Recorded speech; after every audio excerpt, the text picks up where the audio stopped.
Mireles Gallegos, residente de tercer año de la especialidad de cirugía oral y maxilofacial, y el día de hoy les voy a hablar del manejo de defecto vertical y horizontal en el sector anterior para la rehabilitación implantosoportada, el reporte de un caso, el cual lo llevé a cabo bajo la supervisión de mi médico adscrito, el doctor Julio Corona, y en conjunto con el posgrado de prótesis bucal e implantología.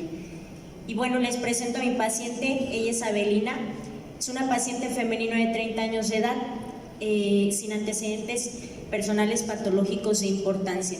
Ella inició su padecimiento actual hace 15 años con un traumatismo dentoalveolar. Al caer de una bicicleta contundió contra el pavimento en la región facial y posterior a ello pues ha recibido múltiples tratamientos desde su padecimiento. En su resumen de fotografías extraorales podemos observar una paciente femenina de edad cronológica similar a la aparente, sin ninguna alteración relevante para el padecimiento actual, una sinfasis características y simétrica. En su análisis de sonrisa observamos que ella tiene una sonrisa simétrica con una exposición aproximadamente del 50% de los incisivos y una exposición gingival pues baja. En su resumen de fotografías intraorales a la exploración clínica podemos observar una lesión cariosa a nivel de la cara palatina del órgano dentario 21 y de esta manera también ella cuenta con una restauración en mal estado. Esto lo podemos corroborar con un acercamiento de las imágenes. Y bueno, inicialmente nosotros solicitamos como protocolo siempre estos estudios de imagen, una ortopantomografía y una radiografía dentoalveolar, pues donde observamos ya un tratamiento de conductos previo en el órgano dentario 21 deficiente, y si ponemos atención, pues una zona radiolúcida en la región periapical del órgano dentario. Además, cabe destacar que está muy cerca de la fosa o de la cavidad nasal. Ya pensando nosotros en una rehabilitación implantosoportada, pues pedimos una imagenología de tomografía. Esta es una tomografía tipo Conmin en una reconstrucción sagital en una fase simple a nivel del órgano dentario 21, donde observamos la misma lesión periapical, la cual está muy cerca del piso de la cavidad nasal, y además observamos que hay una pérdida considerable de la cortical vestibular del órgano dentario. Por lo que nosotros establecemos el siguiente diagnóstico: una periodontitis apical crónica, un órgano dentario 21 no restaurable y un defecto óseo combinado.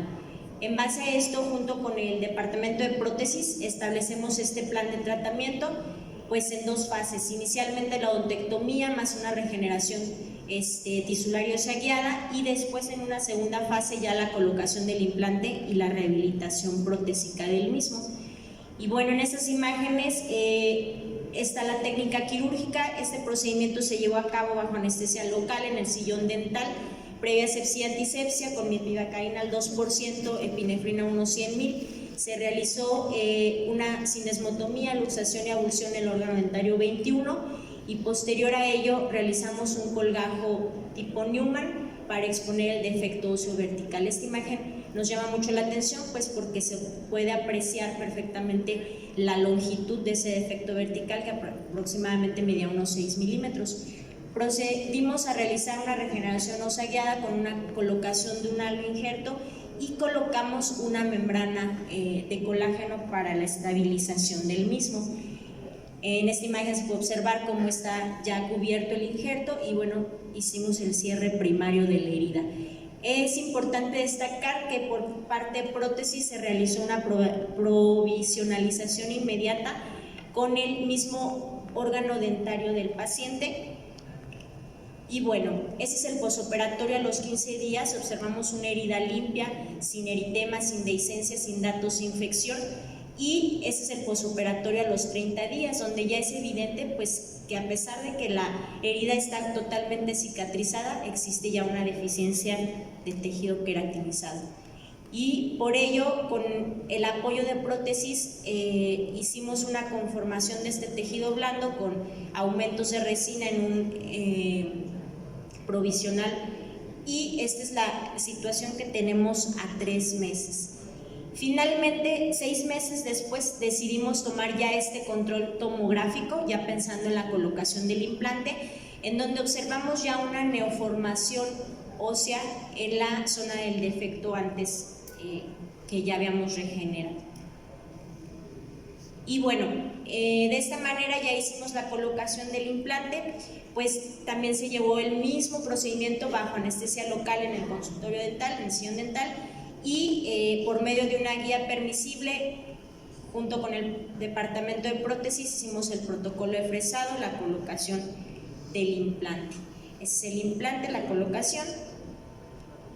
Y bueno, de la misma manera colocamos un injerto pediculado modificado del paladar para cubrir la zona anterior. Y bueno, estas son las fotografías de la provisionalización de calma inmediata. Y de igual manera colocamos un aloinjerto. En esta radiografía podemos observar cómo está ya la posición de nuestro nuevo implante. Y bueno, el posoperatorio a los 5 meses, es importante destacar que se fue guiando esa cicatrización con el provisional, de manera que a los 5 meses ya tenemos ese contorno gingival simétrico al lado contralateral. Y finalmente la restauración final a 1 año. Esta restauración pues fue de metal porcelana, fue cementada, y eso fue por parte de prótesis. Y en esta radiografía y fotografías les presento a mi paciente 1 año después, pues la sonrisa de Avelina lo dice todo, ¿no? Y bueno, brevemente una revisión, esto es algo que pues todos ya lo conocemos. La pérdida ósea alveolar es un padecimiento que muchos pacientes pueden tener por diferentes causas, desde las más comunes como esa enfermedad periodontal, caries, hasta infecciones como mucormicosis o algunas otras que nosotros tenemos que hacer resecciones amplias de los maxilares, trauma como fracturas mandibulares expuestas, trauma dentoalveolar, luxaciones extrusivas, intrusivas, incluso avulsiones, la fractura de las corticales, esto pues también nos va a llevar a esa pérdida ósea, atrofia fisiológica de los maxilares. Y bueno, también en el caso de neoplasias benignas y malignas, cuando tenemos que realizar maxilectomías, resecciones mandibulares importantes, nos crean defectos también muy importantes. Sin embargo, sabemos también que la extracción dental se considera ya como una amputación que va a producir múltiples cambios en nuestro paciente, y que sabemos que la cortical vestibular, sobre todo en los dientes anteriores, es muy delgada, hasta 1 milímetro de grosor, y que con la extracción dental se va a perder hasta un 50% de esa dimensión horizontal. Eso es importante porque nosotros podemos prevenir, y siempre antes de realizar un tratamiento de resección, de extracciones o lo que sea, es importante que nosotros pensemos en la rehabilitación posterior de nuestro paciente, y eso va a hacer que creemos una condición receptora de algún implante. Y bueno, de la misma manera los defectos óseos se han clasificado en sinnúmero de clasificaciones debido a la complejidad de estos. Tenemos desde defectos verticales, horizontales, combinados, incluso clasificaciones que nos proponen la pérdida ósea vestibular, y clasificaciones ya más extensas donde hablamos de maxilectomías o resecciones en bloque. Entonces, ya una vez que nosotros tenemos este defecto óseo y que vamos a pensar en rehabilitar, pues pensamos en una regeneración ósea, con el objetivo de que sea un lecho receptor para el implante ideal. Y para esto tenemos siempre que pensar o detenernos a pensar cuánto hueso nos falta, en dónde vamos a ubicar los implantes, cómo es que se va a rehabilitar el paciente. Y esto nosotros como cirujanos, a pesar de que tenemos todas esas bases de odontología, no siempre son las más acertadas. Por eso es importante que hagamos el trabajo en conjunto con prótesis. Y bueno, sabemos que para regenerar existe un sinnúmero de alternativas de injertos, los cuales pueden ser de varios tipos, y sabemos que las 3 características o ideales que tienen que tener los injertos pues son la osteoinducción, osteoconducción y osteogénesis, e incluso podríamos agregar la osteointegración. Y debido a cada una de estas características, cada uno de los materiales nos va a ofrecer diferentes.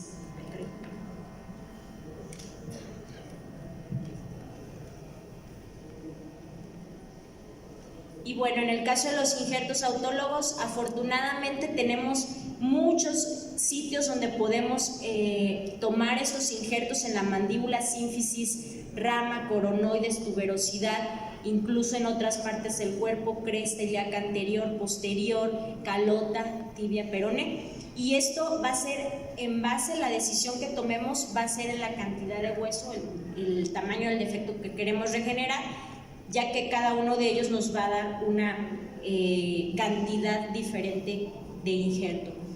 Y bueno, estas son las imágenes de tipos de injertos autólogos. Sabemos que los tenemos que fijar con tornillos bicorticales y estos procedimientos se pueden llevar bajo anestesia local, los llevamos dentro del posgrado sin ningún problema. Y bueno, ya la toma de otros injertos, pues de cresta ilíaca, tibia, peroné, sí lo tenemos que hacer en quirófano, ¿no? Y bueno, por otro lado tenemos también otras alternativas como los aloinjertos, geninjertos, que también hoy en día es una de las mejores alternativas, ya que no tenemos que hacer un segundo procedimiento en nuestro paciente, se encuentran disponibles en el mercado en diferentes presentaciones y en diferentes composiciones, y los cuales nos van a otorgar características individuales que van a ir encaminadas a nuestro diagnóstico. Entonces, siempre que nos preguntemos a qué defecto óseo nos estamos enfrentando, y en base a eso decidiremos qué tipo de regeneración vamos a emplear. Y bueno, en nuestro caso, este es mi paciente, en el cual pues lo clasificamos como un Elian tipo 2B, un One-C y un Seibert 3. Y finalmente, pues la regeneración ósea guiada y tisular guiada es una alternativa que establece crear una barrera entre las células epiteliales, fibroblastos gingivales, para que no migren a la zona del defecto a regenerar y este injerto esté reforzado y contenido en esa membrana para que permita la actividad osteogénica. Y bueno, finalmente, como conclusiones, principalmente el diagnóstico es la base en las estrategias del tratamiento acertadas para determinar el éxito de nuestra rehabilitación. El tratamiento de un defecto combinado en la zona estética requiere de múltiples técnicas estratégicamente organizadas para lograr regenerar tanto tejido duro como blando, y lo más importante que yo quisiera concluir es el manejo interdisciplinario en la rehabilitación odontológica es vital para el resultado favorable de nuestro paciente. Muchas gracias.